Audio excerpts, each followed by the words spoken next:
نماز کے بارے میں اہم معلومات کہ ہمیں کون سا ذکر ساکن حالت میں پڑھنا چاہیے اور کون سا ذکر جو ہے وہ حرکت دے کر پڑھنا چاہیے، یعنی کون سا ذکر ہم پڑھیں اور جسم سکون میں ہو اور کون سا ذکر پڑھیں اور جسم حرکت کر رہا ہو۔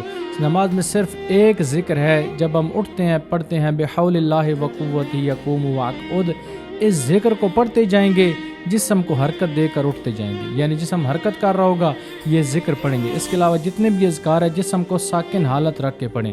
اگر آپ جب رکوع میں جاتے ہیں، رکوع سے جب اٹھتے ہیں تو پڑھتے ہیں سمع اللہ لمن حمدہ، تو اس ذکر کو آپ نے پڑھنا ہے جب رکوع سے بالکل کھڑے ہو جائیں، جسم ساکن حالت میں ہو، تب پڑھنا ہے سمع اللہ لمن حمدہ۔